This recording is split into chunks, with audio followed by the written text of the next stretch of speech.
Well, ladies and gentlemen, happy New Year. This is our New Year special. My name is Dennis Jar, and we are broadcasting from Atlanta, Georgia. This New Year, our topic today on this New Year special is student politics in Liberia, and we have some former student leaders who are our guests tonight. But with me is my co-host, Mr. Anthony Sie.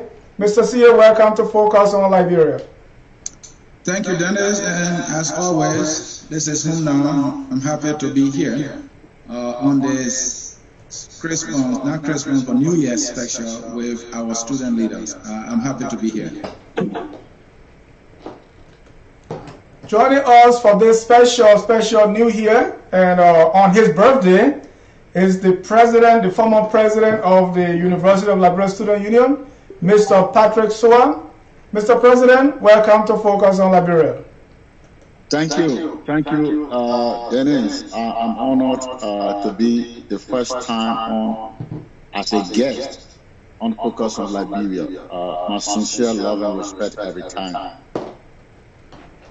Thank you, Mr. Sowah. And we are also expecting the Vice President of ALSU, the former Vice President of Mr. Sowah, that's Randolph Glee. He's on his way.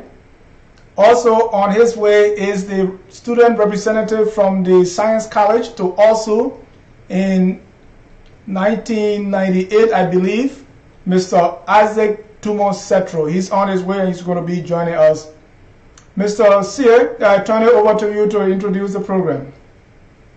Thank you, Dennis. And at this time, we want to welcome our listeners, our followers, and viewers inside of space to this special edition of our program. And actually, it is a New Year special.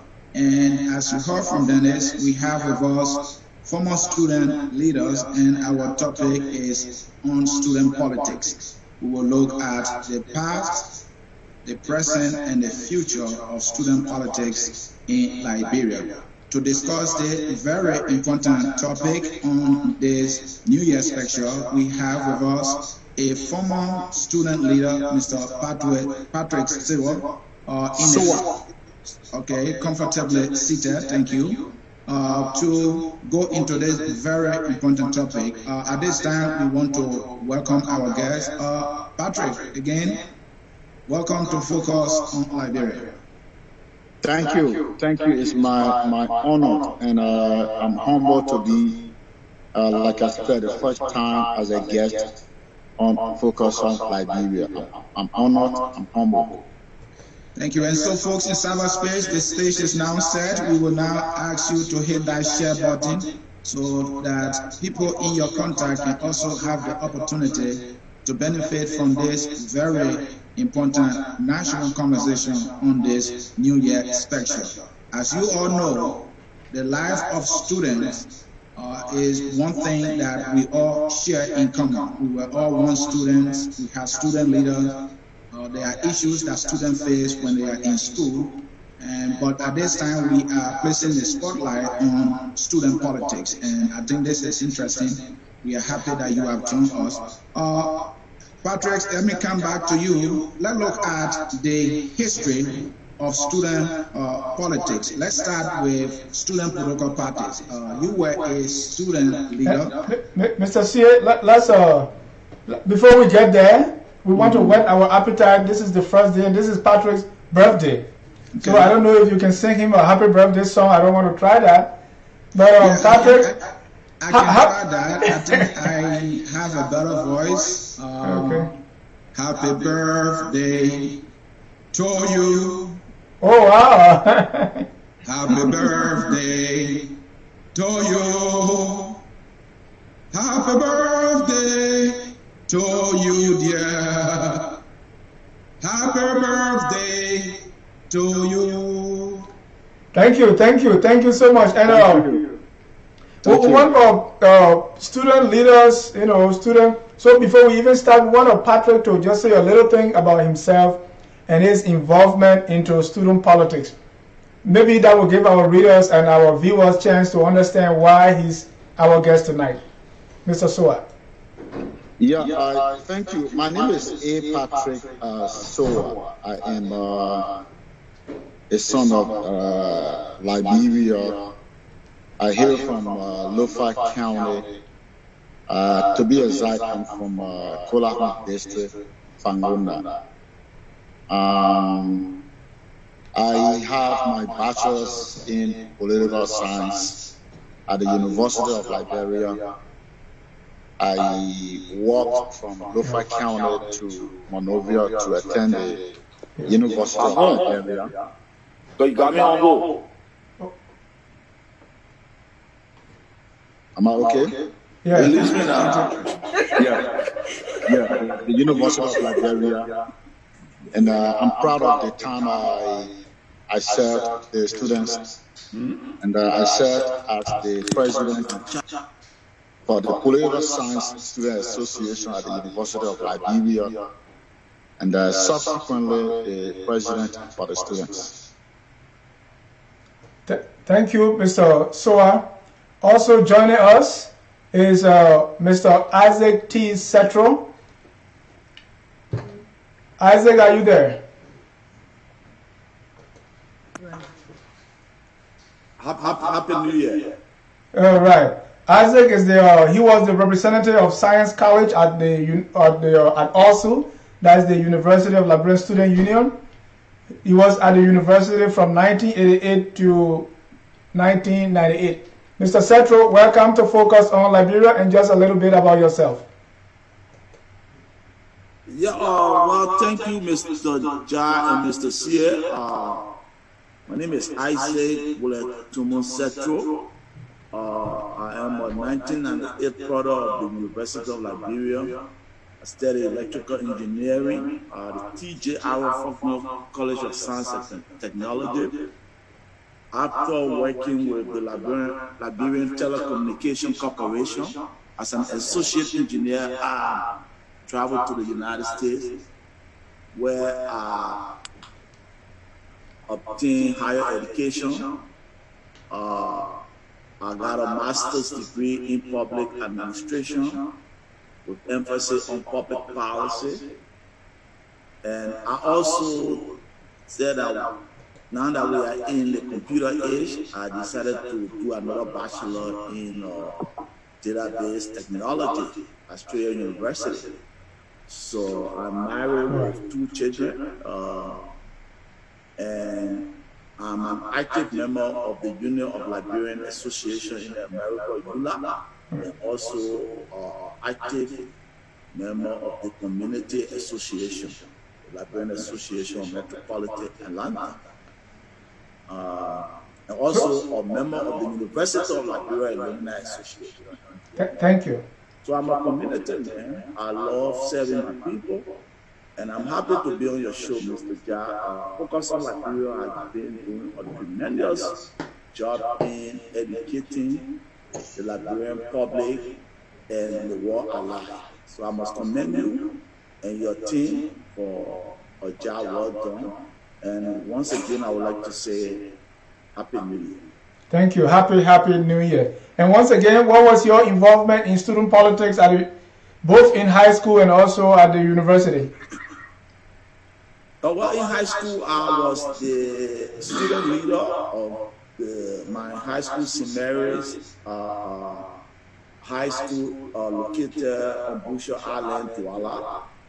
When I was in the 12th grade, I was elected the president of the student council government. And when I matriculated to the University of Liberia, I joined the Student Unification Party. I served on the Politburo of the party. After a while, I was elected to represent the Science College at the level of the Student Legislative Council of ALSU. In fact, we amended the ALSU Constitution. The ALSU Constitution never had a legislative branch and a judiciary branch. It was only focused on the executive branch. During our time under the leadership of Ibrahim Masaleh, working along with the Student Legislative Council, we came together and said, look, we have to have a balanced constitution. Right. where we have an executive branch, a legislative branch, and a judicial branch, so there can be checks and balances. Thank you. Thank you. So, We wanted to so set that that is what. stage. Thank you so much. And so, ladies and gentlemen, viewers, we want to say Happy New Year and welcome to our New Year special. The title is Student Politics in Liberia. As you can tell, student politics has existed in Liberia for a long time, but not until tonight we are putting this under the microscope. But before we begin our topic for the night, this is the first day of the year. We want to have a short water cooler moment. So just for 1 minute, I want us to give our reflection on 2019 as it relates to our country. So just for 1 minute, tell me, about 2019 in all areas, being it in politics, in sports, religion, what have you. Has it come to do with Liberia? What's your reflection on 2019? Let me start with my co-host, Mr. Ansoni Sie. Dennis, 2019, in my opinion, was a very tough year for our country, politically and economically. On the economic side, we remember that the new government has just started to run the country, and in no time the news of $16 billion came, followed by $25 million. There was a global witness report on NOCA, and all of these things kind of drag the image of the country in a mud. And it was also reported that there was a $240 million budget shortfall, and many other things happening economically, and the prices of commodities, the exchange rate, all of that created a huge economic hardship for our people. So economically, it was tough in Liberia. Politically, the current ruling party started governing without a plan. It took them a little over like 4 months for them to get their PAPD, and that was the criticism from the get-go. They managed to roll it out, and now they try to implement it. And it seems to be that things are not still going well politically. But overall, we have peace. The country is being engulfed with one protest after the other. So, I mean, politically, too, it's been a little rough in the country. Thank you. Let me go to veteran Patrick Sowah. Yeah, but I think there were challenges, and there will be challenges. There's a need for the government to be proactive in moving the country forward. And I mean, it's everywhere around like that. Whenever there's a new government, there will be a lot of challenges, especially when it comes to governance system. So we hope and pray. We have put forth so many recommendations to them. And Maham is saying, in order to move the country forward, and we hope and pray that they can listen to us, because we believe that in this modern age, our country should be moving on the right trajectory. Thank you for the time, man. Thank you. Let me go to Mr. Isaac Settro on his reflection on 2019. Yeah, Dennis, thank you for giving the opportunity to reflect on our motherland, Liberia. One of the most intriguing things about our political climate was the coming to force of the CDC-led government.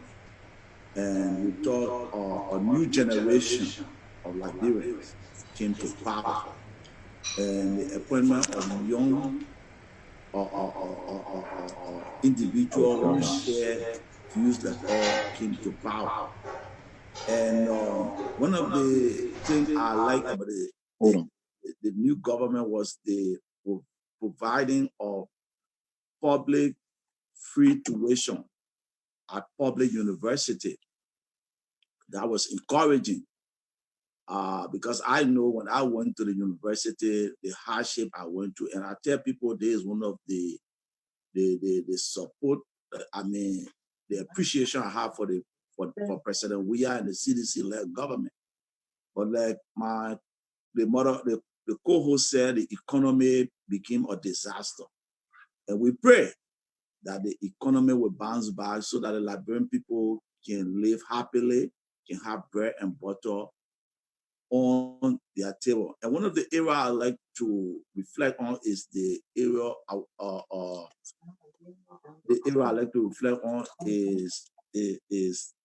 the Ministry of Foreign Affairs, our relationship out there. We need to strengthen it, and it is poor. Our brother ECOWAS, the AU, the United Nations, and the United States. We are an ally of the U.S. government, and we need to make sure we build our tie with the United States government. Thank you. I don't see the government doing that, and I hope in this new year, the Minister of Foreign Affairs can step up his game. Our foreign leaders, our foreign agents need to meet with congressional leaders, the Black Caucus, and make sure we make an inroads into the Trump White House. Nothing is impossible. Thank you, Mr. Settro. Once again, ladies and gentlemen, if you are just joining us, this is Focus on Liberia. Welcome to our New Year special. Today we are discussing student politics in Liberia. And my own reflection, as I reflect, I see that things have really changed in Liberia. There is a revolution that is being brought on by the social media. And I think social media has completely changed the way we do business in Liberia. One thing that is very noticeable for me is the absence or the quietness of, maybe I'm not saying it, but I don't see people being vocal, especially civic organizations or other politicians, religious groups. People are, very quiet, and we seem to see on the stage new breed of actors. Maybe this has been spurred by social media. That's why I want to say, but it's kind of a little odd to me that much of the political activities we used to see are no more. Most of the actors are maybe quiet,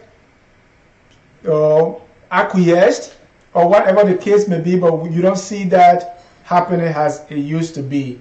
So the country, for me, as I reflect, there is a lot of trouble that is brewing economically, politically, and the importance of the economy has been front and center. We have come to realize that it is all about the economy. And so if the economy goes wrong, everything goes bad. So as I reflect on 2019, I think that was a very tumultuous year for the country. The hope that people really were looking forward to, even those of us in the diaspora, kind of starting businesses or starting some projects in Liberia, I think they were put on hold because there was some level of uncertainty and some unease in the country that didn't look good for the country's image. And I'm hoping and praying that that image will change as we go into 2020. Thank you. So now, that being said, we want to go back to our topic for today, which is student politics in Liberia, and I will give it back to my colleague, Mr. C. Thank you, Dennis. And so, folks in cyberspace, the stage is set. Our guests are all seated, and we are going into student politics. Starting with you, Patrick, the history of student politics is our first segment. Let's talk about student political parties. What are the political parties, the student political parties that make news over the years? Thank you, Shea. I don't know. I would like to appeal to you. Now that I have a senior veteran, tradition is meant to be obeyed, not to be argued. I would like for the veteran to give him the honor, the respect, to keep the ball rolling, and I can come in, even though I'm the eighth man on the Politburo, but in terms of seniority as a veteran, a senior veteran, I think I will give you the opportunity to keep the ball rolling. How do you think? All right, no problem.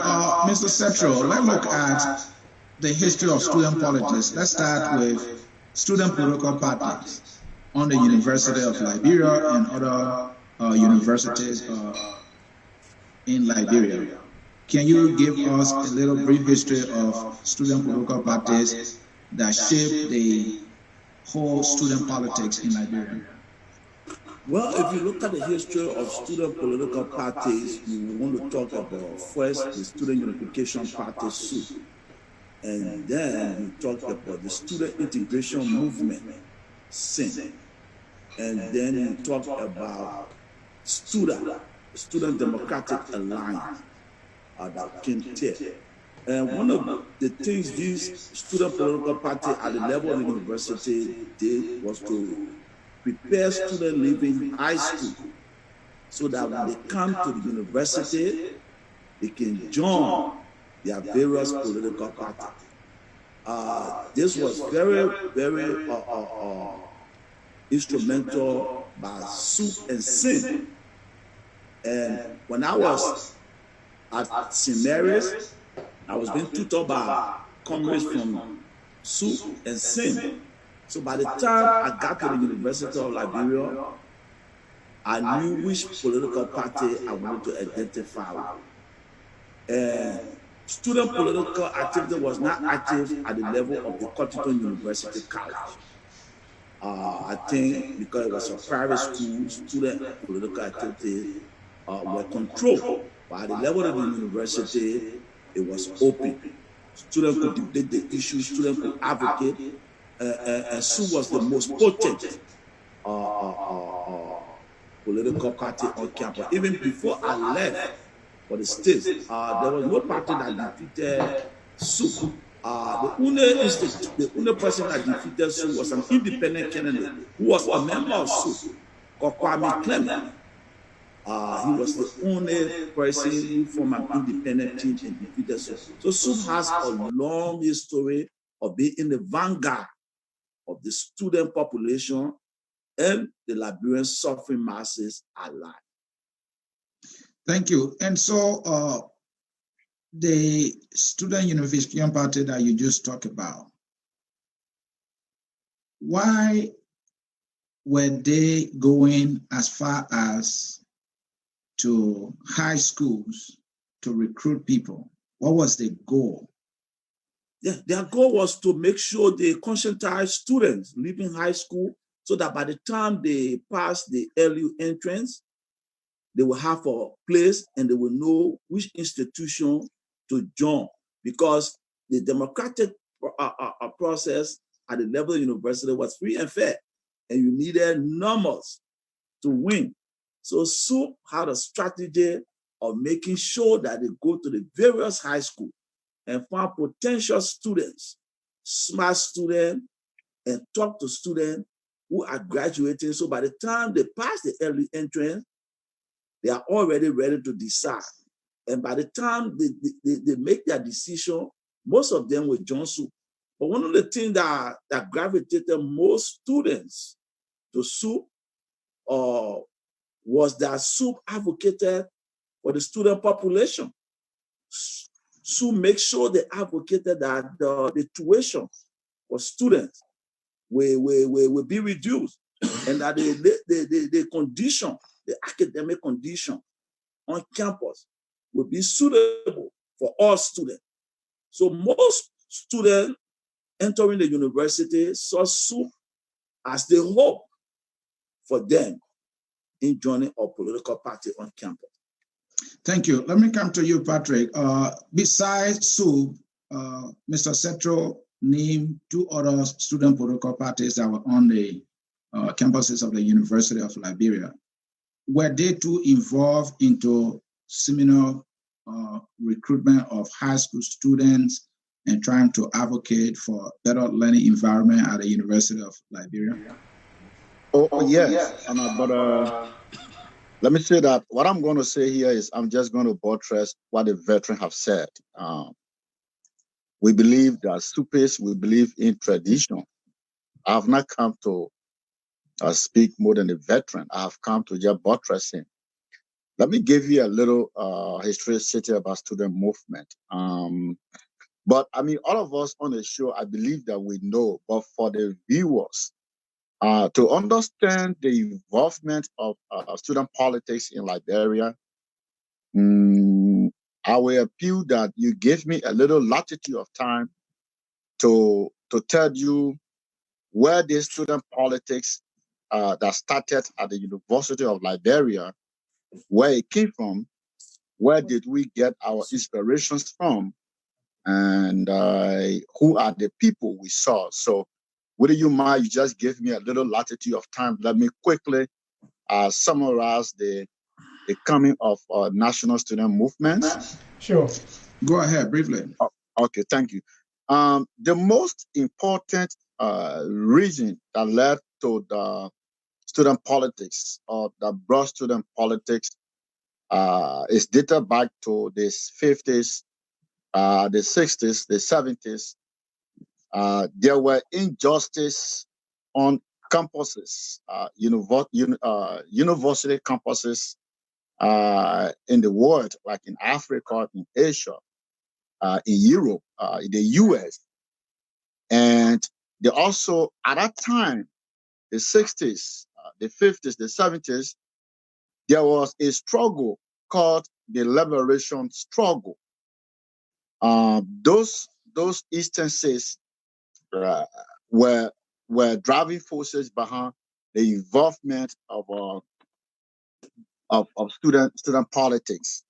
Like we saw the spread the struggle for liberation spread to Africa, it spread to Asia, it spread to Europe, it spread to America. But university students played a very critical role in national liberation movements. And the philosophy, the ideology that came along with the national struggle, it was leftyism and communism. Those were the vehicles that the student struggle used to channel their process. Like, for example, we saw in Europe, students rise, they form a radical student body. In Africa, we saw that the African students anti-imperialism. In the US, March 1968, we saw when 1,000 students took over the administrative building at Harvard University.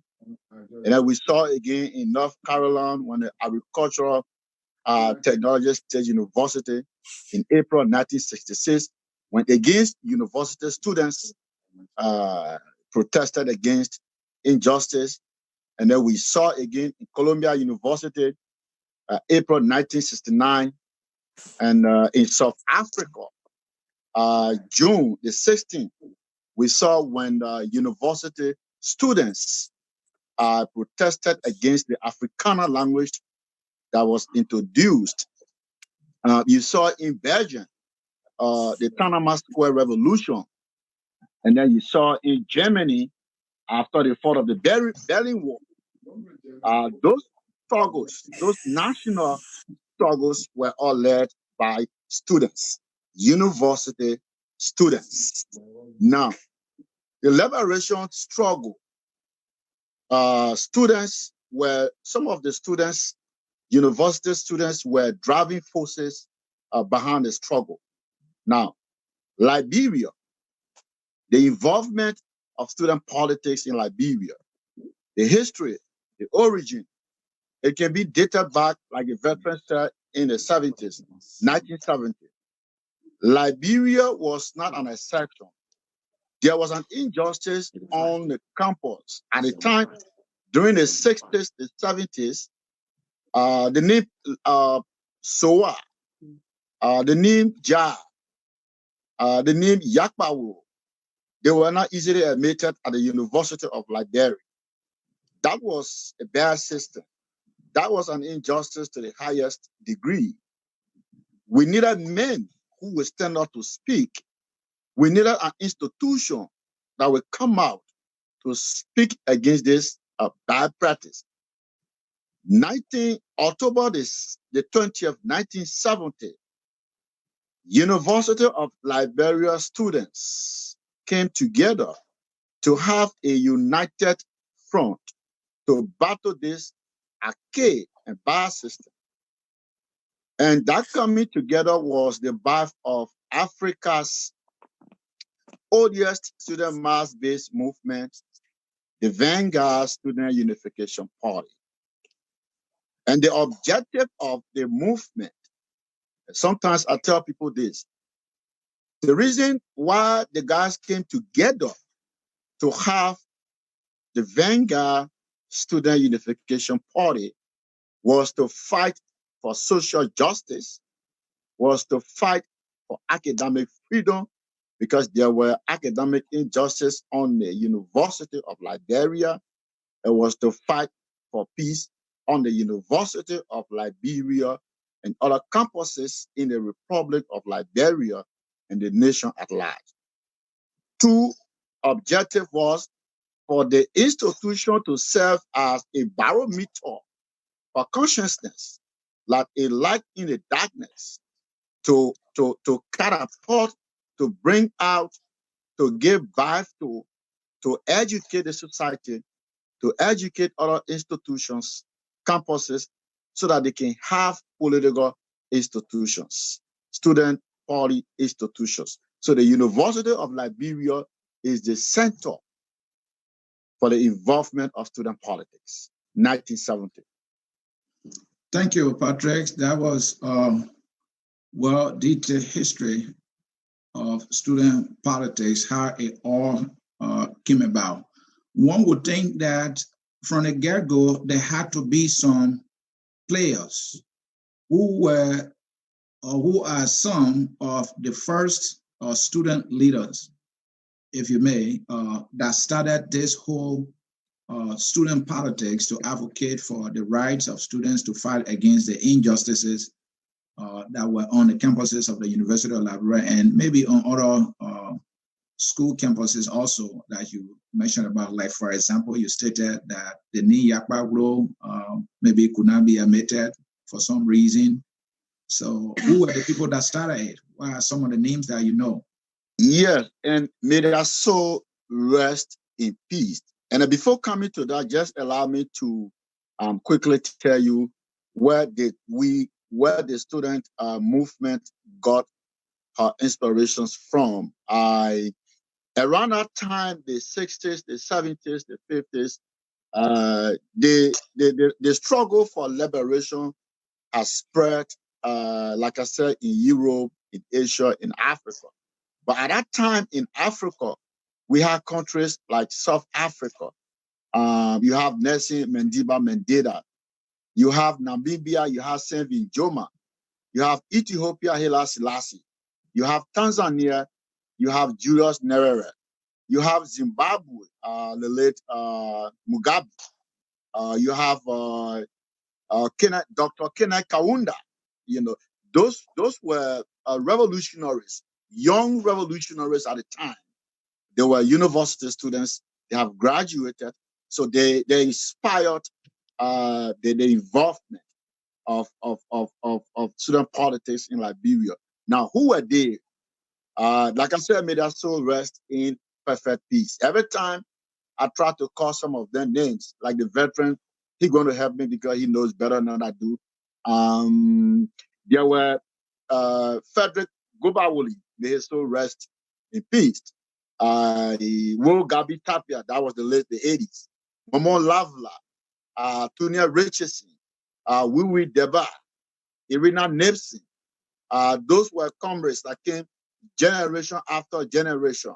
I mean, to fight this system, to allow Patrick Sowah, because what our people were doing those days, because of that system, you could find Tanu changing his name to Shema. And then you found Tape changing his name to Wesing. But there were men, and some of them that are named, they died in the process.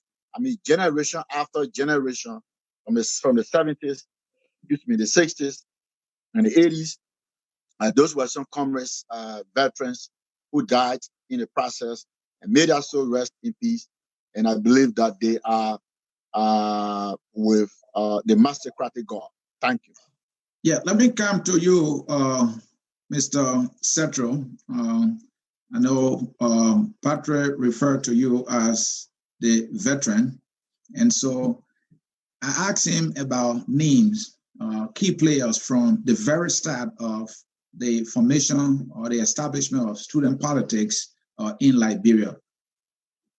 Give me some names of people who started it, some who might be alive right now, that laid down their life to have students, to give students the freedom that they needed on the campuses. Oh yeah, here to add to Patrick point, we have Comrade James Cooper. There were some Congo elements who were part of the progressive movement. Like James Cooper, he was one of the first student leader that was elected on the SUP ticket. He was a conscious Congo guy. He was a conscious Congo fellow. And we had George Clequier, 1984.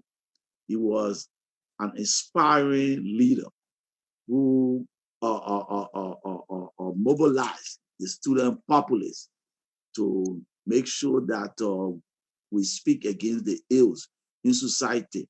And we have Anthony Kesseley, and we have Alari Tokpa. He's still alive. He's a professor at the University of Liberia in the political science department. And one of the points I like to make here is that because Liberia was a one-party state, SUP became a potent movement.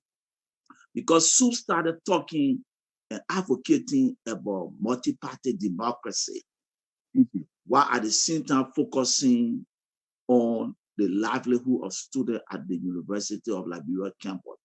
Right. So SUP decided to fight the one-party system. It was on the agenda of SUP that I want to mention there.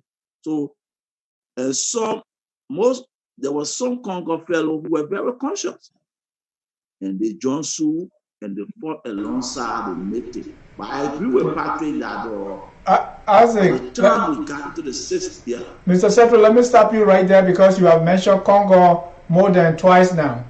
So it seems to me what you are alluding to is this whole student party or student politics started on the lines of Native and Congo. Is that what you are alluding to? Yeah, some of it started along those lines because there were Native students who couldn't enter the university until they changed their name to Congo name, and it was wrong. So, but there were conscious Congo fellows who joined the progressive movement. Why should I change my name from Wulayine to Robertson? Because I'm admitted at the University of Liberia. That was wrong. So it became part of the student movement, the progressive student movement. So SUP started championing those issues and fighting against the one-party system, while at the same time making sure that students at the university will have all the tools they need to go to school, and tuition will not be as high, and a better academic environment at the level of the University of Liberia. And you keep making reference to progressive.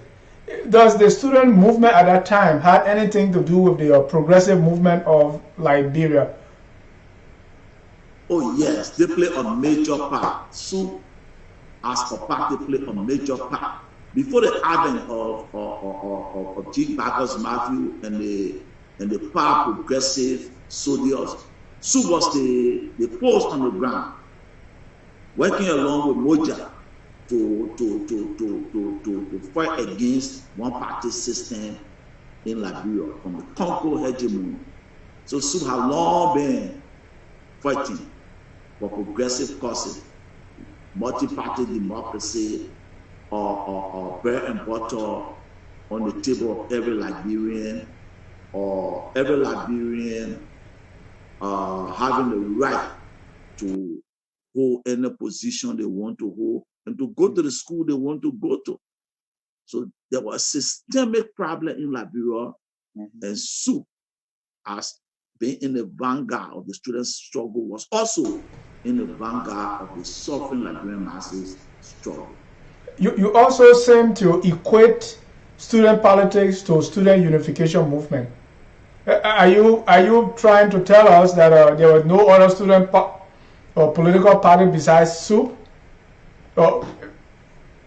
Yeah. By the 70s, when SUP was funded, there was no a major opposition to SUP until the student integration movement was established. And now, then, let me tell you the story how the student integration movement came about. Before the student integration movement, there was ASAP and all those parties. The one of that Kwame Clement represented, right? Kwame Clement was an independent candidate. Oh, okay. He never had a political party. He was a member of the student unification party. The party says SUP was funded on the basis of the liberation struggle that came from South Africa or Ethiopia, based on the situation we had in Liberia, a one-party system where you have only the Congo people, American Liberian controlling every strata of our political life, economic life. So SUP was funded on the university campus to fight against those ills.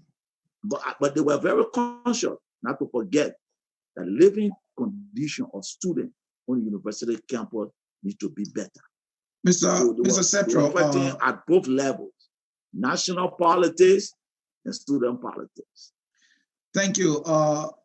Mr. Settro, from what you explaining and the little I, have been able to see for myself is that the students don't only fight for student issues at the campuses of the universities. They go as far as national issues, fighting for national causes. One would think that why they could not just stick to issues affecting students at the various campuses, why they had to go national. Yeah, the reason they have to go national is because you had a one-party system in Liberia where everybody were quiet because they wanted to be part of the ruling oligarch. You had a student movement championing the cause of the suffering masses because you had people who were elected to the legislative branch were coming from the two-way party. There were no opposition. They meet in the night, tell you, say you will be representative for New Cretan, District 16. And when they come to make their announcement, no opposition. So the student movement had to start fighting. And SUP became a progressive force to counter the undemocratic principles. See it? Yeah. Until after 1980, when we have a multi-party democracy, then you see that, but now SUP being a party that had been speaking on national issues could not keep quiet. And one of the surprising things, I'm seeing now at the level of the university, you did not ask me that question, but I like to throw it out, is that to see university administrators trying to balance student power at the level of the university is discouraging, where they come out with an agreement saying that SUP should be the standard bearer, STUDA should be the vice standard bearer, and SIM should be the speaker of the legislative branch. We never had that in university. We competed in a democratic space. Why should university administrator call the three political parties and carry on power sharing? Because are they afraid of the tense political movement? They should allow that so that students are prepared from the University of Liberia. So when they enter the larger society, They know that to gain state power, you got to fight and respect each other. If they don't practice that at the level of the university, then when they get to the larger society, they become autocrat. Mr. Settro, from the history that Patrick narrated, and you also share, my unique sense here is that the whole thing about student politics did not actually start because of students. It was more so about what was happening in the various countries, because he narrated the story about when the liberation movement started across Europe, coming to Africa. So it was more about young people coming together to fight the power that be, but the fact that many of them were students, they had to just hide under the canopy of student political party. But basically, they were into national politics. Did I characterize that clearly? Let Patrick respond to that. Yeah. Right. The injustice that came around the 60s, the 50s, the 70s, they were also on campuses of universities in other countries. Like I told you, in Washington, Harvard University, March 1968, 1,000 students grouped themselves and took over the administrative building.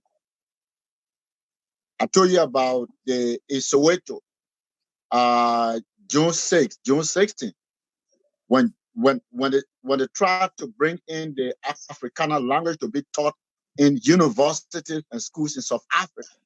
So it was not only on the national scene, but those were the two incidents that prompted, because while the students were fighting injustices on the campuses, on various campuses, concomitantly, there were also in societies. So now under the national struggle. And another question too I want to quickly throw was like, why is it that the reason we're discussing soup is because soup is not only Liberia, it is Africa's oldest. No student in Uganda, in Libya, in South Africa, soup is the first. Africa's oldest student mass-based movement.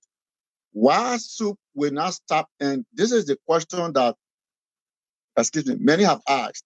Why will soup leave the University of Liberia campus and go to the national politics? Injustice to one is injustice to all. Why affects a guy in Petuo is affecting Patrick at the University of Liberia campus. So soup has a philosophy. It's called massacracy, which means whether you are on a University of Liberia campus, or whether you are in Petuo in Nima County, once you came from the massacracy philosophy, soup sees you as one of the clients. So therefore, you will always see us going out to the society, because it is a kind of revolutionary mandate that we have to go and speak for, not only on the University of Liberia campus. Another thing quickly again was the progressive that you asked the veteran about. The progressive were fighting. Hey, the principles that gathered soup, the progressive, and other groups that came up, it was very simple. Everything squarely came down to leftyism and communism.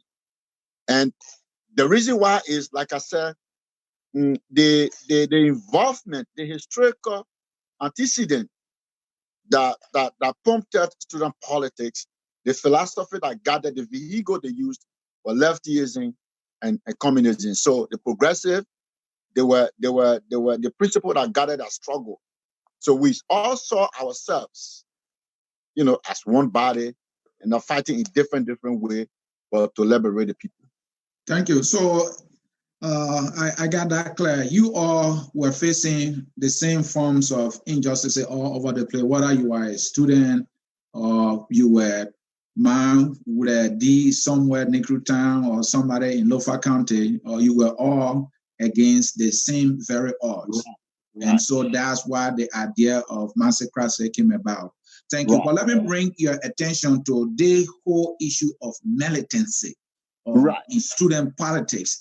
I see that when students gather in their political party, the way they talk like military people. Even the clothes you wear, the barrel, the khaki, and what is that all for?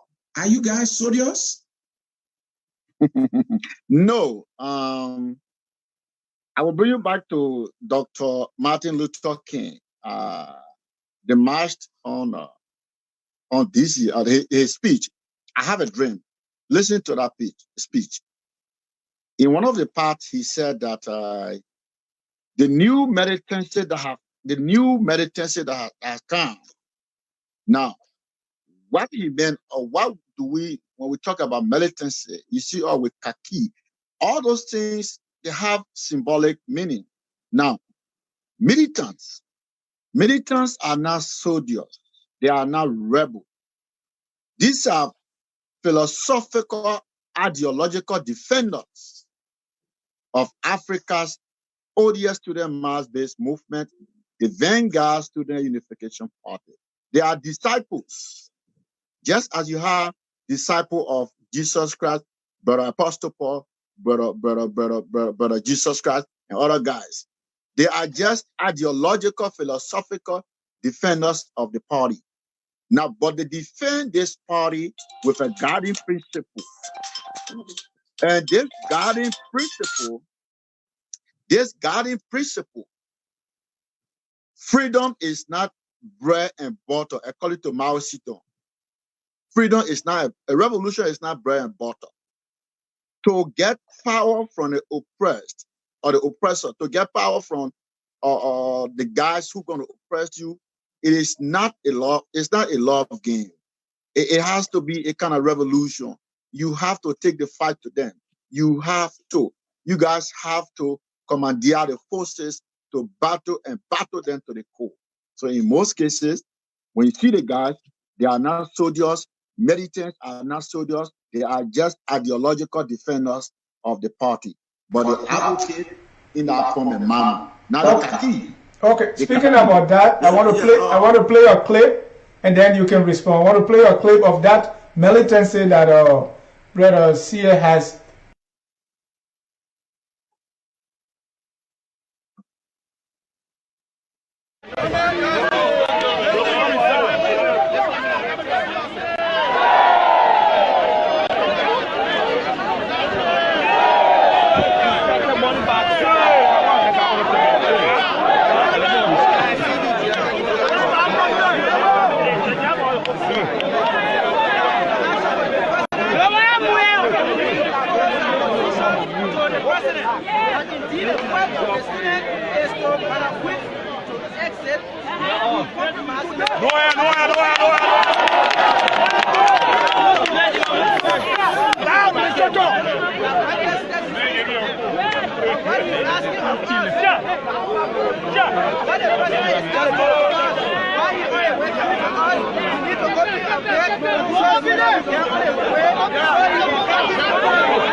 We agree on that.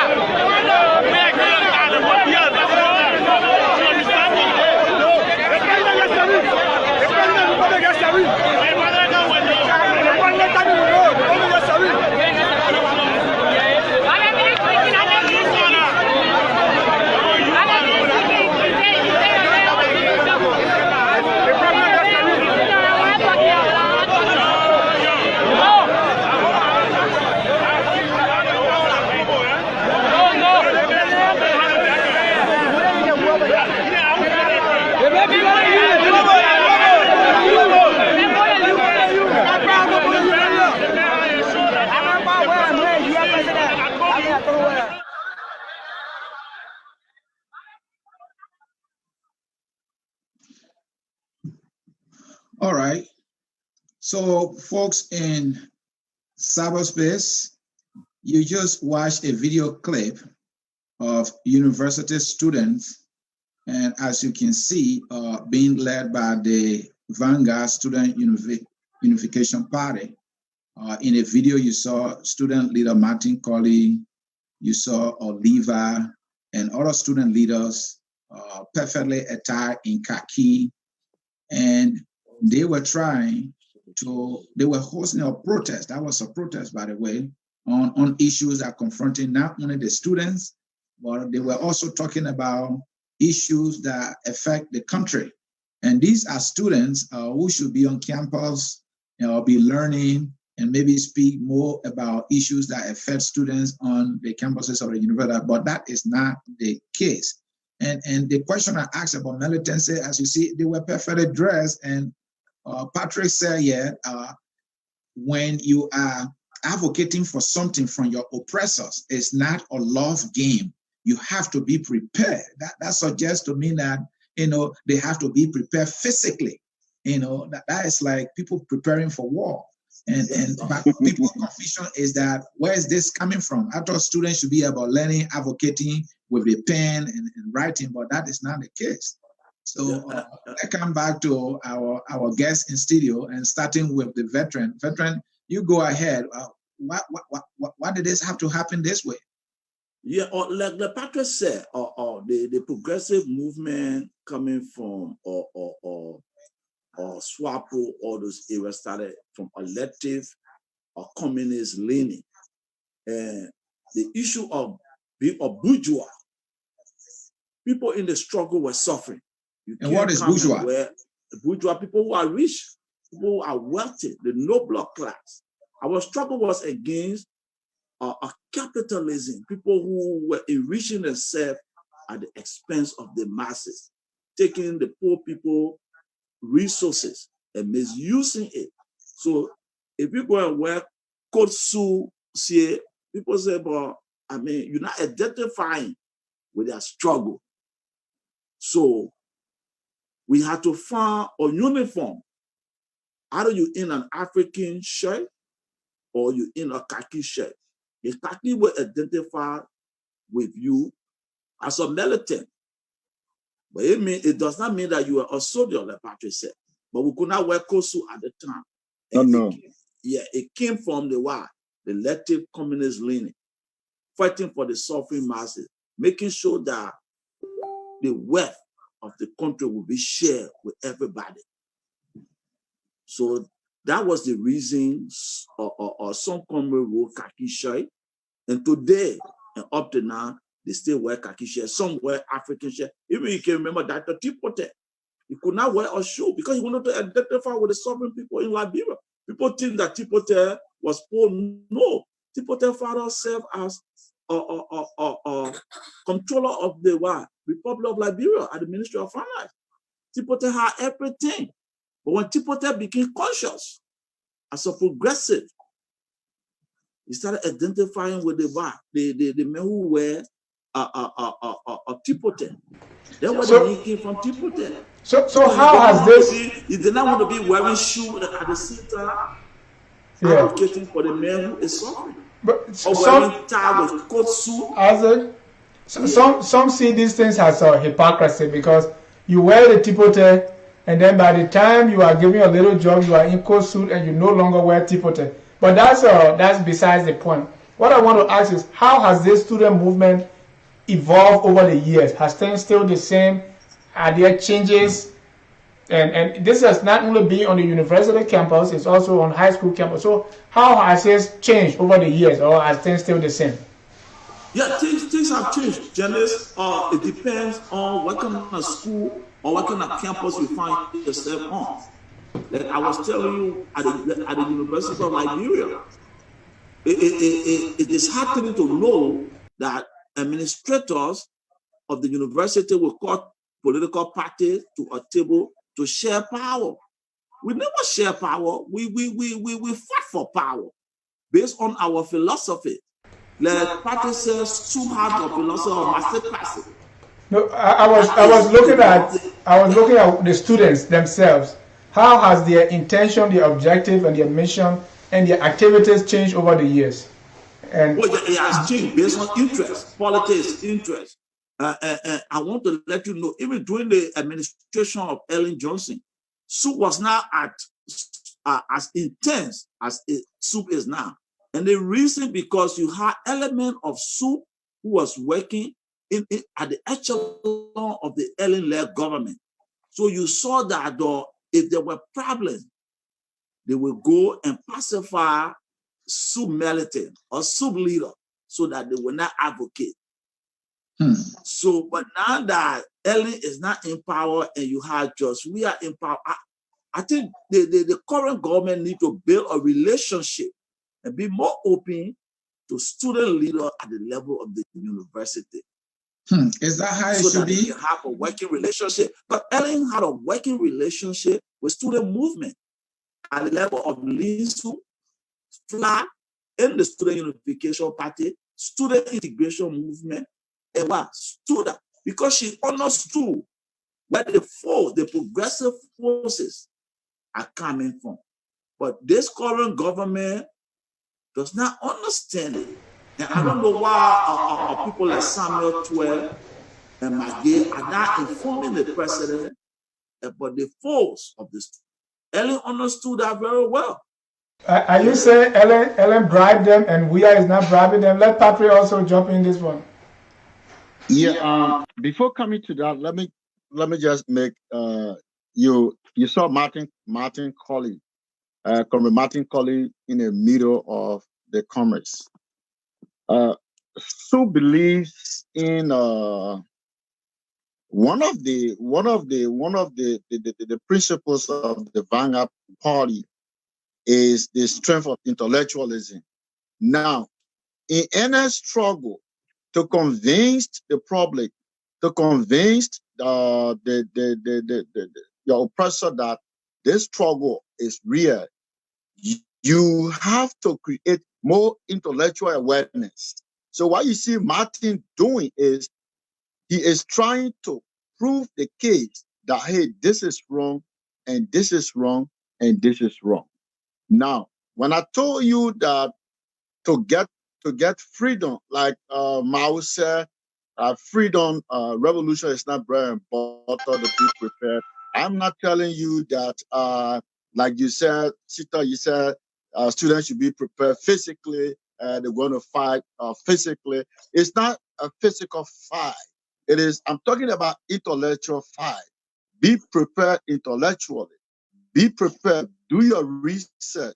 The issue you're going to raise, have the information to your fingertip, like Martin is doing now. Martin is providing prima facie. He's providing intellectual didactics to the comrades. The khaki. Why do we wear khaki? Like the veteran said, hey, khaki is a massocratic uniform. Like he said, bourgeoisie, like I saw Mo Ali, Henry Costa, they having struggle, they having press conference. Mo Ali go pull on dark shades, he pull on t-shirts, and then he pull his shirt taste under it, he pull belt, a smile. A revolution is not a love-making stuff. It's not a bluffing. And the reason why the use of the khaki is dated back in 1864. When the British even when they went to Sierra Leone, those days, khaki is because the khaki is massocratic. Even if it gets dirty, you're not easily going to know. It takes you, like the one you see on me now, the picture you got there, the khaki you see. I used that khaki for 8 years on the University of Liberia campus. That khaki, I can't remember how many times I took it to the laundry. I can't remember. But it does not give a bad odor. And every time you sweat in a khaki, when it gets dry, it becomes like a cologne. And so it is massocratic, and that's why we use it. Yeah. And you talk about the change. What is the change so far has the student politics, the student movement? Hey, for Dennis Jah to be accepted at the University of Liberia It is a success for the Vanguard Party. For Sowah, Patrick Sowah, who came from Fangonda, Lofa County, to enter the University of Liberia, serve as student council president. It is a success. For you to have a Zauro Nelson today, where those days the first president was Roberts Jenkins, it is a change. It is a success. It is something that we boast of, and we attribute this success to Africa's earliest student mass-based movement, the Vanguard Student Unification Party. All right, let me come to the veteran on something, Dennis, and that is battle cry in student politics. We all listen to it, and sometimes it turns me off. What's the essence of that? Well, battle cry is that something that get us into our mood, that get us ready. It's like when a pastor is ready to preach a sermon or see it, there must be a song, a powerful song that will get that pastor ready and also get the congregation in tune to receive the message. So if you watch the battle cry, when an orator of a progressive movement is about to speak, there's a battle cry, and that battle cry is zikwe, zikwe, munya, munya. You prepare that orator stage so that the people, the audience, will be able to listen, so that the mood can be set. But it's nothing of defiance or ugly, but it's just to prepare the stage for the orator to speak and to get the progressive audience to be in that mood to receive the message. And I tell you, when I used to be at the University of Liberia, those battle cry used to bring chill on my skin. And when I go and I say, yes, I was in the struggle for the betterment of our people. And what's about this Amanda Awetu? It's not even Liberian, right? Yeah, it is from South Africa. How is it relevant? How is it relevant to the Liberian struggle? Because the liberation struggle started from South Africa, apartheid. There were a lot of South Africans that went to Liberia. Even they attended the University of Liberia, law school, and liberal art colleges, preparing them for the day that when apartheid ends, they will be able to take on the governance of South Africa. So Amanda Awetu, we took it from there because it's a rallying, a cry to make progressive ready for the so veteran. It's more like the battle cry, more like applies to only Africa. I have been in the Western world now. I have not seen where before a speaker comes up to speak for somebody to chant anything like a battle cry. So is it something that is needed for Africans? Yeah, I would say it's from the African culture. In fact, if you look down traditionally, the oracle, before a chief speak in Africa, the oracle says something, So it's something that is from Africa, that is African in nature. I agree with you because I haven't seen it in the Western culture or the Eastern culture in Europe. So it's an African phenomenon. Yeah, and let me come to you, Patrick. I will not ask you a question on battle cry, but if you want, you can go ahead and say a little bit about it. Yeah, But let me look at the introduction. I know in Western culture, before a speaker comes out to speak, somebody will do a little introduction. But in student politics in Liberia, and now it has gravitated to even national political parties, and somebody will come on and will go here and there. Avin Wisa is one such person who is like, wow, when you listen to that, I mean, I'm like, what does that even mean? What is that all about? Hey, every generation has a mission. the way they're going to fight their struggle, their mission, is not static. But let me say this. Then I said that why is it that the battle cry is not from Liberia, it's from foreign country, and why it's being used in Liberia? In Liberia, in South Africa, in Nigeria, in Zimbabwe, in the philosophical idea that guided the struggle, it was leftism and communism. The channel through which the struggle those days, like I told you from the onset, I provided a little historical analysis of the liberation struggle, where we got our inspirations from, where we what are the incidents that inspired us. And around the 60s, the 50s, the 70s, like I said, South Africa,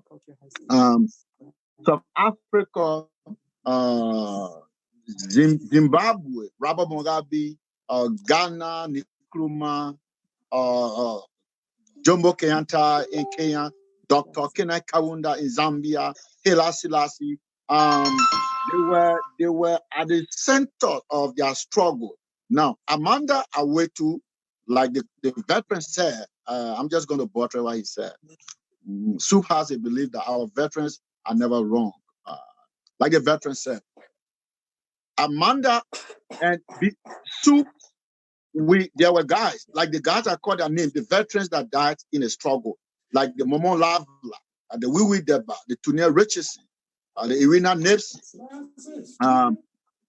Those days in the 70s, when the idea came to form the student movement, there were guys that traveled to South Africa. They went to the African countries. They went there to be taught. They went to see, and the trainings they got from there. That's how you saw Amanda Awetu came. Now, what is meant by Amanda Awetu? Now, Amanda is spelled as Amandla. It is a language in South Africa. It's called Nunguji. It is a language. It's Nguni. It is a language in South Africa. Now, whenever we say Amanda, it means power. Now, Awetu, it means to all. So if Patrick will come and say Amanda, and then the guys will say to all, power, because at that time we are in a power struggle. It is the masses and oppressors. It is the revolutionaries and the internal and bureaucrats, unnecessary reactionaries. At that time, it is a power struggle. But Patrick, do you still have oppressors like in Liberia? Oh, yeah, it's in different form right now. Okay, right now explain. It is in the form of administrative, bureaucratic oppressors. It's not like before. It's still existing, where they're going to bring policies that are not in the interest of the students. Now, what they have done is, if I stay existing, what they have done is they're going to bring unnecessary policies. Like I gave you one. When I was at the University of Liberia, every year I paid for computer fees. I don't know whether it stayed there. I don't know. Every year. That system is just a process to exploit the masses. The 8 years I spent on the University of Liberia campus, I did not one day enter computer lab. Where is that money going? The University of Liberia, during my day, 34,000 students. We have only four probably latrines on the campus. No ambulance. We pay money for those things. What are they doing? So it is still there, but they have crafted, they are smart people. They got it in different form. Dennis? Yeah, see, I think I'd like to buttress the point made by Comrade Patrick that currently we have oppressor. Our struggle for multi-party democracy brought us somewhere, and we are there now. But if a native is corrupt in power, the student masses will speak out. Our struggle is not in the interest of an individual, was in the interest of the masses, the suffering masses of Liberia. So if you Wule Kuma and you are president and you are a native and you are doing the wrong thing, SUP will speak out. SIM will speak out.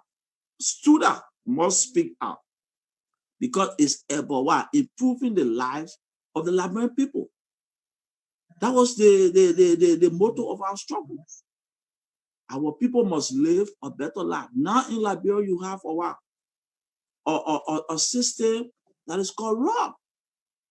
And we need to fight it as a vanguard party, as student community, as youth leader, as stakeholder.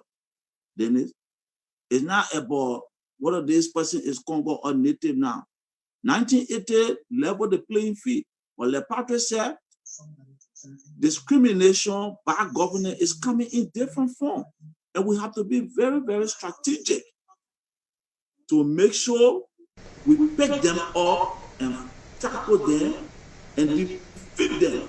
Thank you. Thank you. Let me just interject quickly before. Just hold on. Let me read a comment because somebody is saying you guys are lying.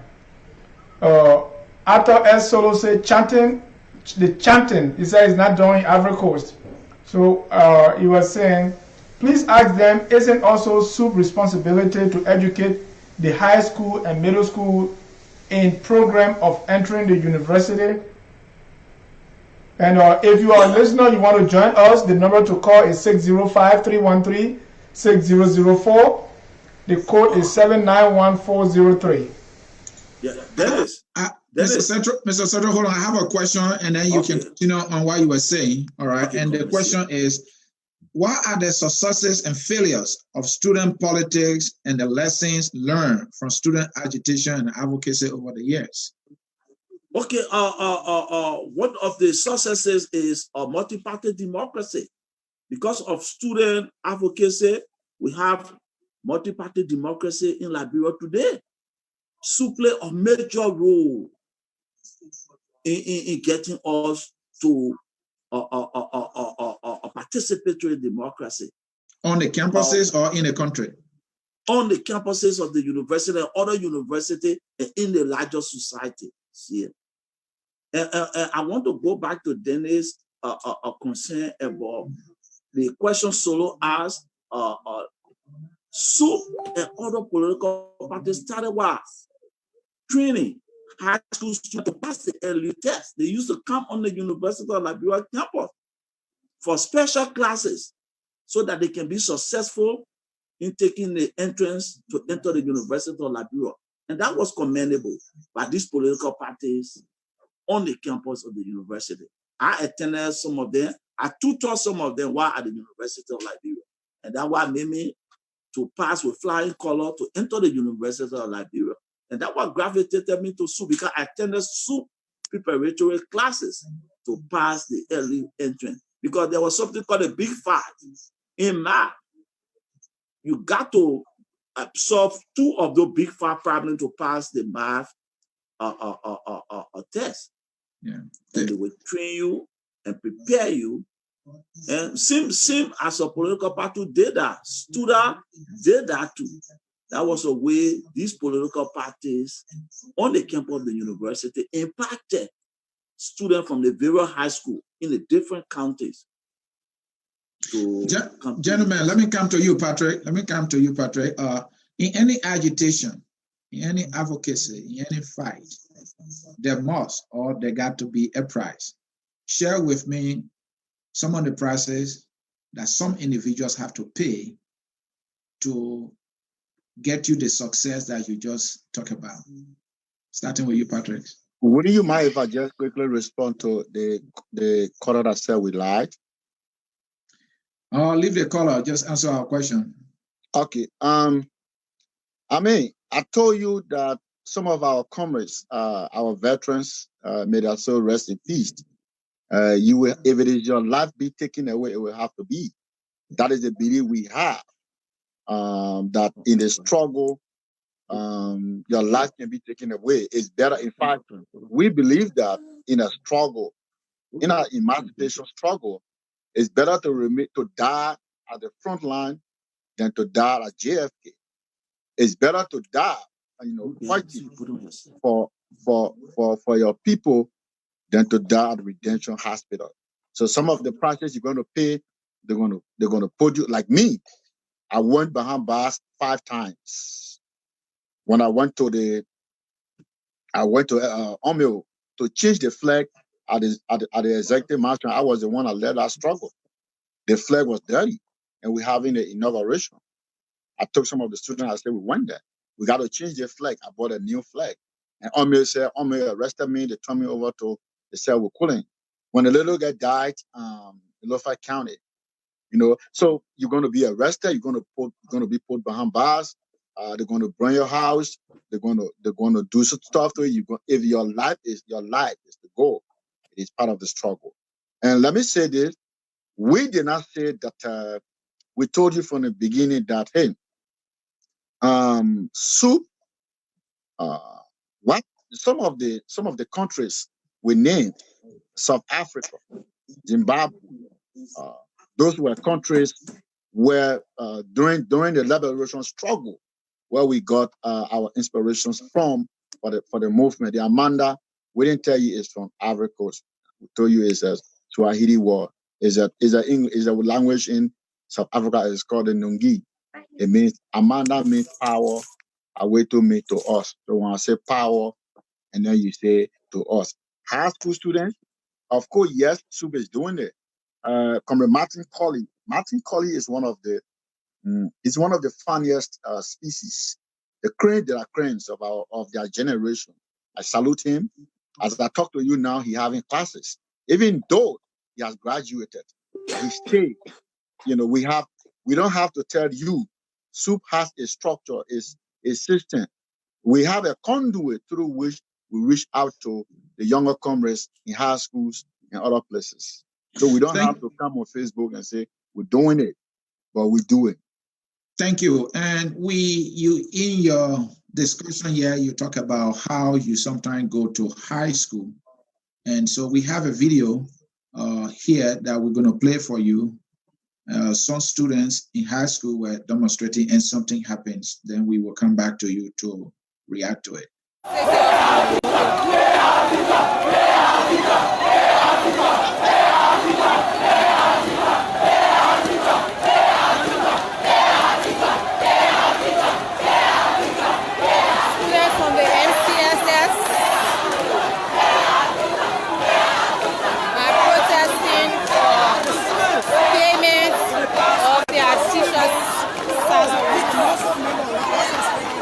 As a student of all we have condemned that and then trying to negotiate with the leadership of the government in terms of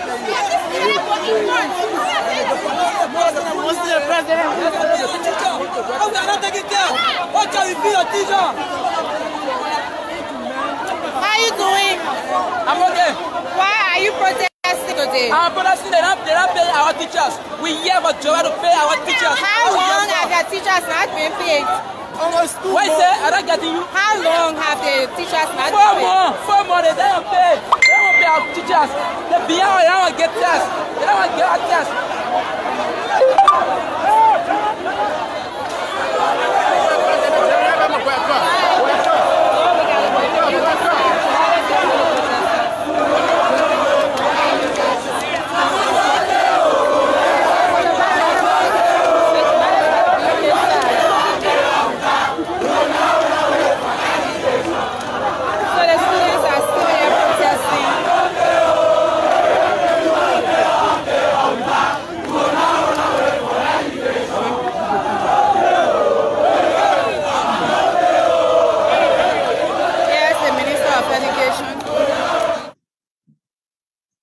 Okay, folks, in cyberspace, again, this is Focus on Liberia. We are having a New Year special with former university student leaders. We just play a video, gentlemen, that you just watched. High school students were protesting for their teachers to get paid. At some point back now, the teachers did not get their pay for about 2 to 3 months. And so they laid down their chalks and the students were denied their lesson. So they decided to go in the street to protest on behalf of their teachers. And one would think that you are the one who set this example, because you university students who are their big brothers and sisters always going at the throat of national government to demand answers for just about anything. And so they follow your example. What do you say to that? Oh, okay, I can come in, see. Yeah, you go ahead, veteran. Yeah, see, and then it's the students have the right to peacefully protest. And let me tell you, when I was in high school at St. Mary's, when the public school students when they used to have this problem where their teacher not paid and they would demonstrate, we the private school students started being sympathetic with them. We would meet as private school students and issue position statement. St. Patrick's, St. Mary's, CWA, Zion Community College, at Zion High School, we meet and we issue position statement that we are in solidarity with our fellow comrades. Because if they are not educated, we too can't go to school. So the University of Liberia set the stage, but these students have the right to protest when their teachers are not paid. And it is the responsibility of government to make sure that these civil servants are paid.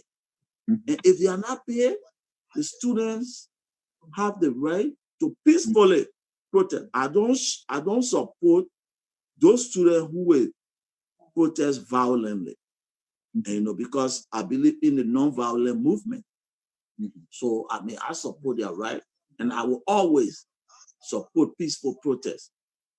It creates a scene where administrator, government, and those that are in power who are making public policy to quickly mediate and try to solve the issues.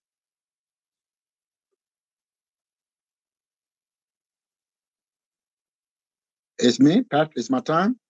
Yeah, Patrick. Yeah. Remember that the topic we have is not school. It's about the involvement of student politics in the Republic of Liberia. But the reason why we are centering the discourse around SOUP, because SOUP is the one through which that gave birth to student politics, October the 20th, 1970. But this topic is about Republic of Liberia. Now, one of the cardinal reasons SOUP was founded was to serve as a barometer of consciousness for our society.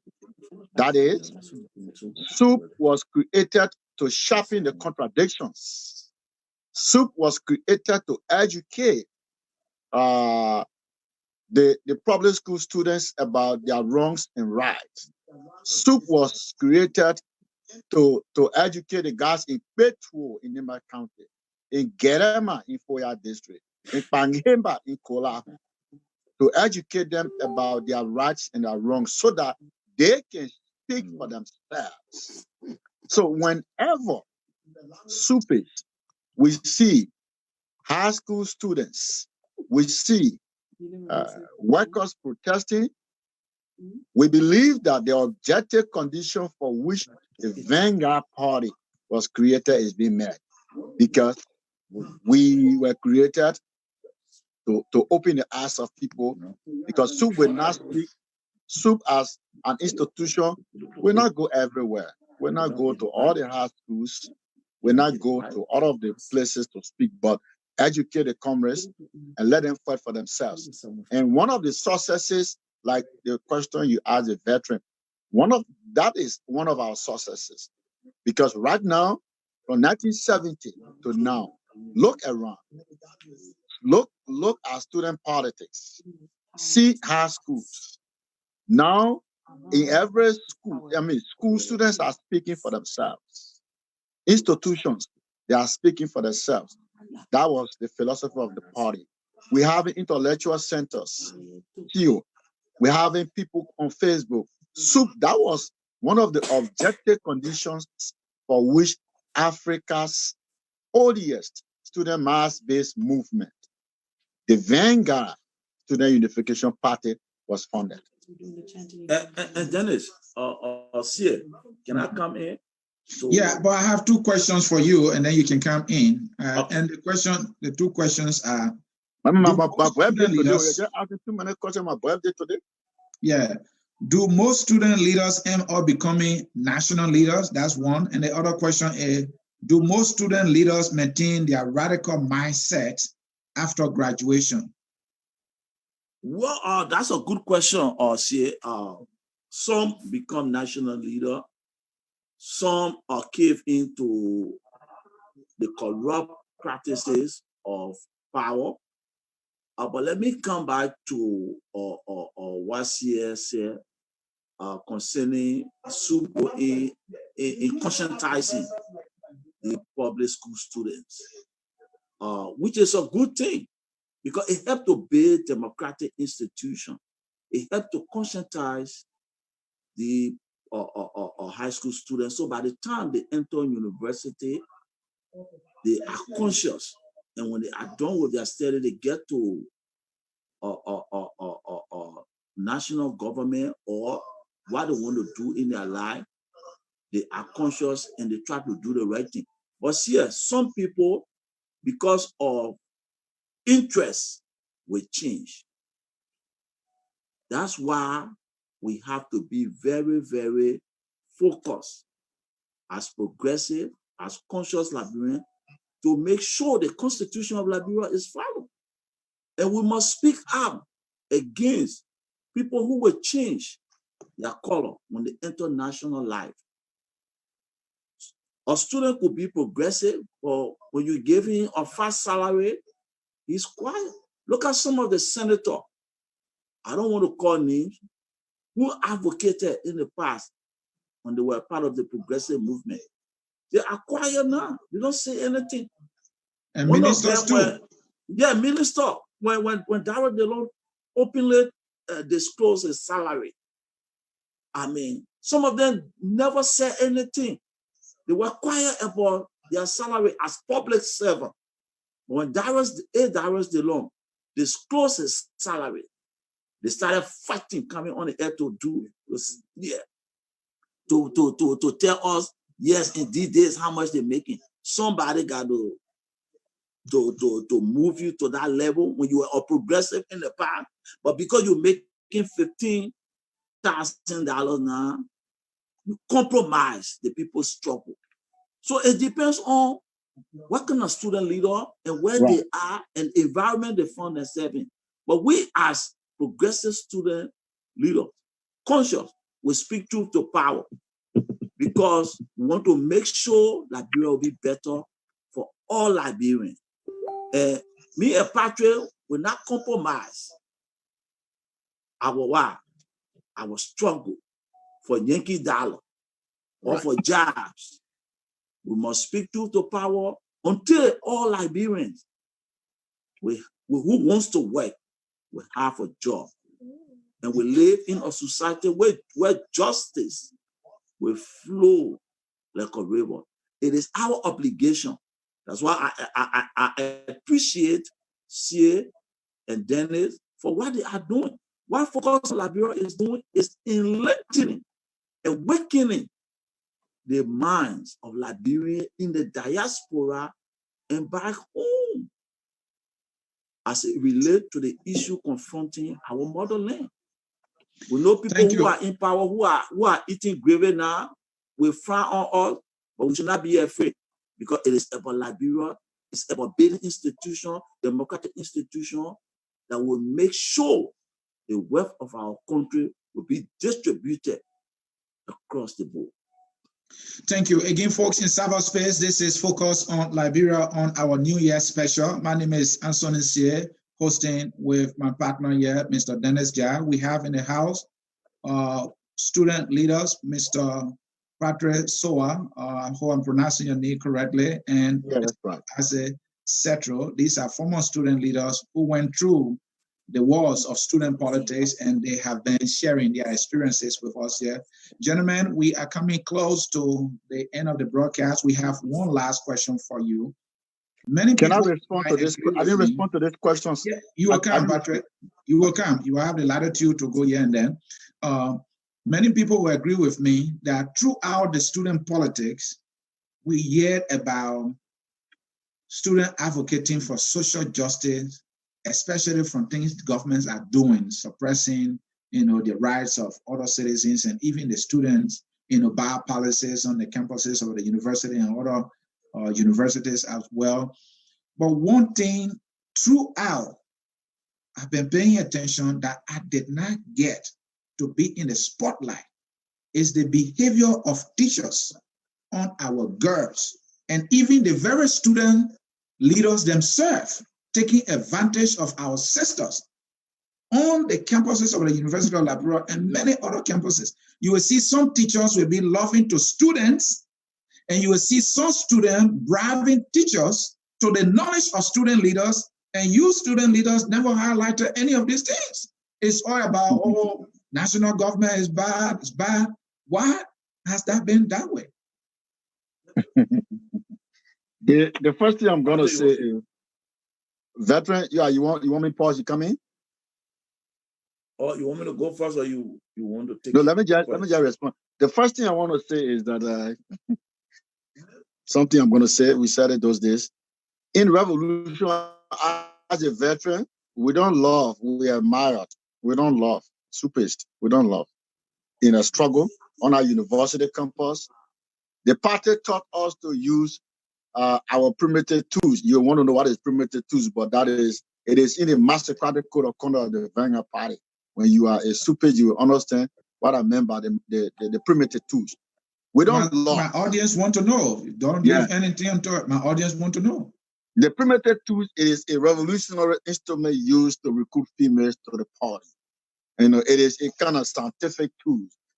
But what I want to say in short is, and how do you use it? How do you use it? We go out, we educate the people, we carry our books, our pamphlets, and we educate them. Okay. But what I want to say in short is that we don't love, we don't make love. We admire females for their revolutionary postures, but we don't love to them. Now, it depends on some students, leaders, whether they stay maintain, whether they go as national leaders. It depends. Some, upon graduation, they want to go to private sector.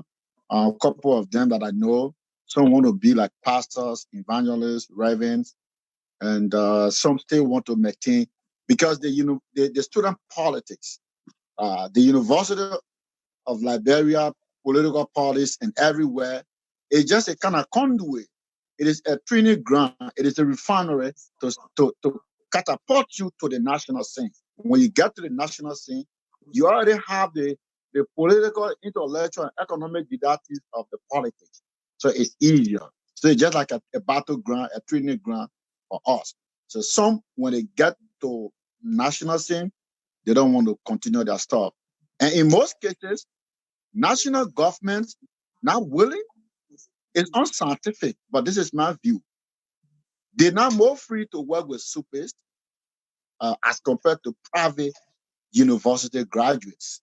And the reason for that is, like you said, I will come to that, they see us as a critical people.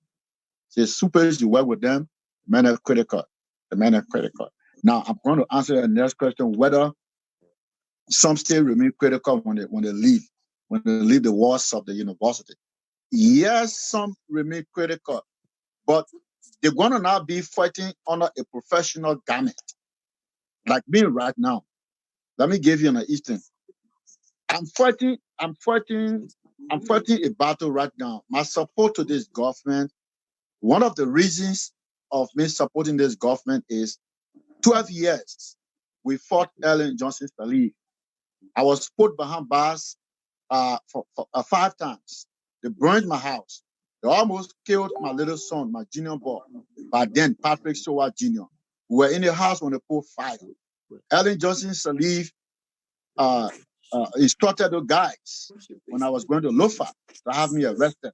Now, the very guys those days that when we were protesting, when we were speaking, that Ellen Johnson Sirleaf took them behind us from the struggle and gave them jobs.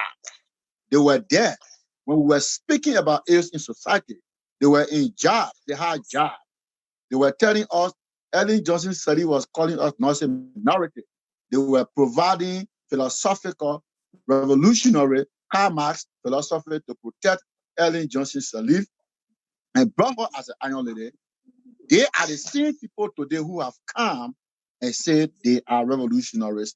It's one of the reasons I am against them is, hey, they are not heroes. Like the law you talk about, veteran, September the 10th, 2010, Ellen Johnson Sirleaf took that was the law to the U.S. to address the General Assembly.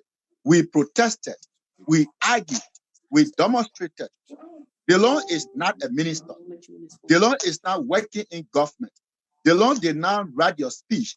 DeLong got nothing to offer on a trade. Why are you taking DeLong? You talk about 30 government officials, including DeLong, to the U.S. It is a waste of taxpayers' money. They used $300,000 on 30 of them. We protested. Ellie called us not a minority. DeLong provided reasons why he went on a trip. He said it was an opportunity, and who the young men will not go for that. It is the same DeLong today that have come and say, hey, I'm a revolutionary, I'm a hero, I'm a patriot. So on that basis, I'm protesting to say, hey, I will not agree with them till they can disappear in the thing. And Patrick, that's the whole point. You make all this noise, when you get into government, you are quiet. And that's why I asked the question, whether you maintain the radical mindset you had when you were in student politics. Yeah, but like me, when I graduated, Ellen Johnson Sirleaf, all along I fought her 12 years. I fought her. I can tell you right now, all of the guys that are now on the stage, Henry Costa came around 2011 when I have retired, when I down the khaki. All of the guys around now, I can tell you, the war crimes court advocacy they own. I was with Morba Molu. 2008, Kofi Annan, the then U.S. Secretary General, came to Liberia to meet the lawmakers. We went at the Capitol to meet Kofi Annan. State security. Ellen Johnson instructed them. They stabbed us. They flogged us. They drove us from the scene. The guys were there. They said they didn't want war crime at the time. We advocated. We walked with our wrinkled bellies. They didn't want it. Now they say they want it. Ellie appointed me. I was at the Youth and Sport. I was at the Youth and Sport as the National Youth Policy Compliance Coordinator. That was to just quiet me down. Ask anybody. I went there 1 or 2 weeks time. What I saw, the guys could not work. They only go in the morning, they sign in their names, and they leave, they go and start inflicting social casualties. I resigned the next week. I took my bear. What is social casualty? To flex their social muscles. Okay. To be dining and whining, mortaring and stouting, beering and kindling and heneking. So, all right, let's come to you, veteran. I asked a question and I need answer. To be fair to you guys, you fought a good fight during your days, but throughout your fight, I did not hear you advocating for our sisters. You were not advocating against corruption that was being practiced by other administrators, teachers loving to students paying money to teachers for grades. That was not in the spotlight at all. Why so? Well, is it that you guys were involved too? Were you inflicting social casualty for females? And to add to that, you also, we don't hear you advocating for better learning conditions, student labs, all those things that will make your learning on par with other West African universities. We don't hear that. That is, we advocate for better learning conditions. It's all part of the package. But let me get to a question. I mean, I totally condemn the fact that teachers will with love to their students and comrades at the university or try to undermine young progressive girls. During our time, when we see this thing, the way we attack it was to tell the comrades, don't do that, and advise the female to step back and protect herself. Well, it is rampant in our society, and I condemn them now, and I condemn them today.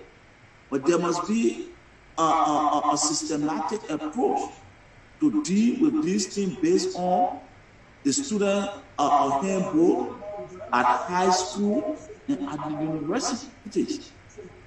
And also, in the larger society, the law must take its course of action. But at the level of our advocacy, we saw these things, I must admit, and we confronted them. We confronted them. And you understand? You cannot violate a woman's spaces.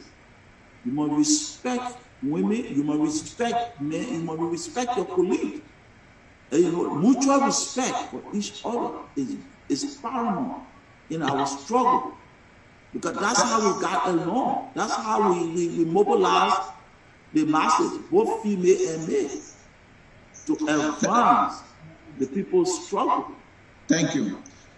Gentlemen, I would like to throw out an open invitation to the both of you to come on our program called The Hour of Politics. I am fortunate to be the host, so we can talk real national politics and non-student politics. It's an open invitation, and I think we will be glad if you can honor that. Yes, yeah, I'm focusing now on Proposition 1 and the Supreme Court ruling. So I think I will be calling to see how I can look at the pro and the con. Because there's no way I want for a referendum to be voted on that will make me a second-class citizen in Liberia. But that's for another day. Yeah, that's a good topic. And Patrick, you? Yeah, I mean, that is what we need to be doing. And it's always good. Like for me, I have a background in political science. Political science taught me to know that history is, I mean, it's good to bring professional people to provide the historical issues for our people, because political science taught me to believe that history is the raw material for political analysis. You will not analyze history or politics if you don't understand the historical didactics. So history is the raw material for political analysis and the antecedent for future projection. And is that a yes, Patrick? Yeah, I come in now. The conduit through which we can apport our policies that affect the lives of our people through history and through politics. So yes, I'll be willing anytime for us to discuss national politics, especially where we historicize some issues, and then we let the younger generation know, the younger comrades know what we're talking about. Thank you. And so, gentlemen, we are come to the close of our broadcast. We will now take your parting comment, and as always, and by tradition, starting with the veteran, Mr. Settro. Yeah, I want to thank Dennis Ja and Commercier for hosting such a beautiful program as it relates to student politics on the University of Liberia campus, vis-a-vis our role with high school students in making sure that we provide a better learning environment for students all over Liberia.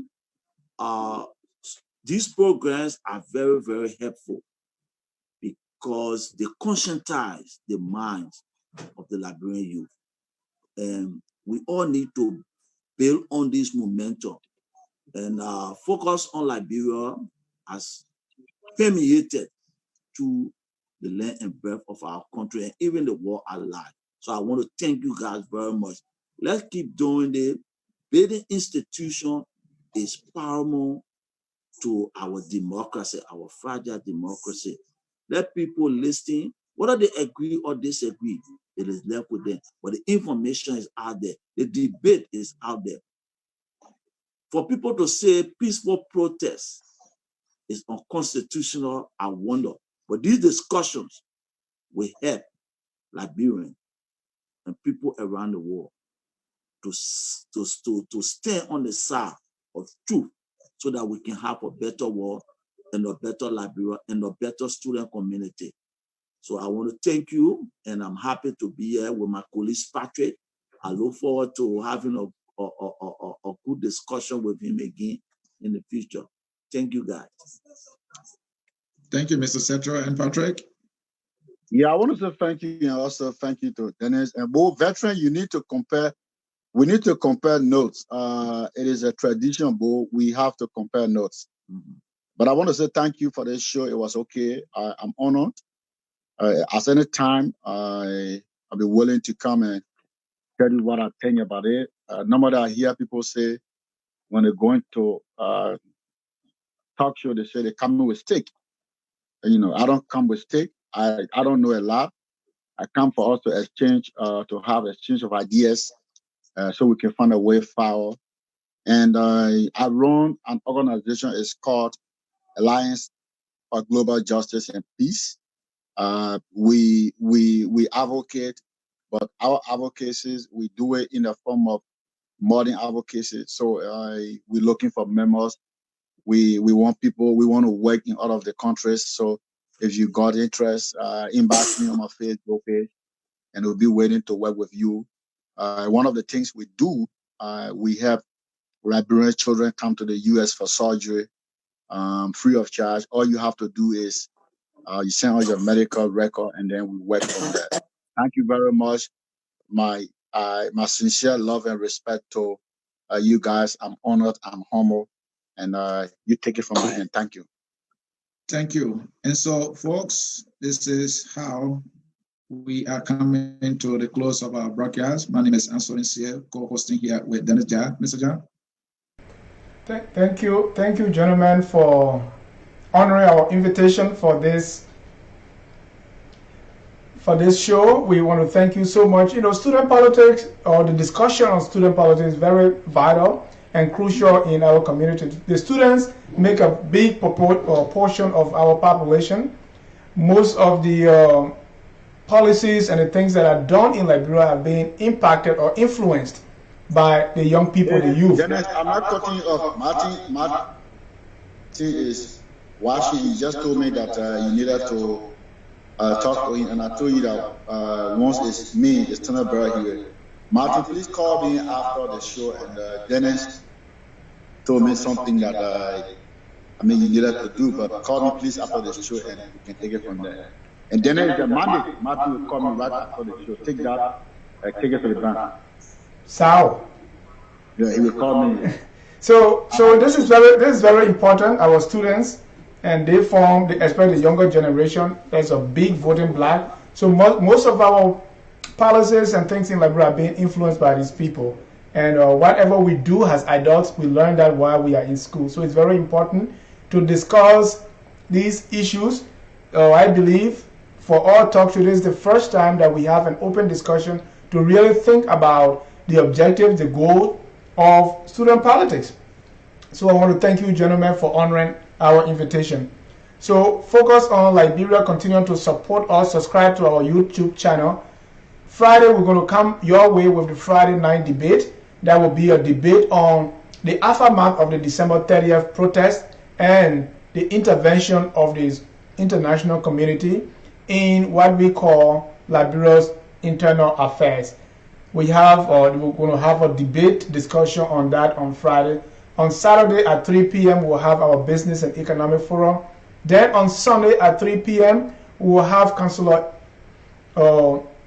T. Jallo, who's going to be our guest to talk about his recent victory at the Supreme Court on dual citizenship and the Alien and Nationality Clause.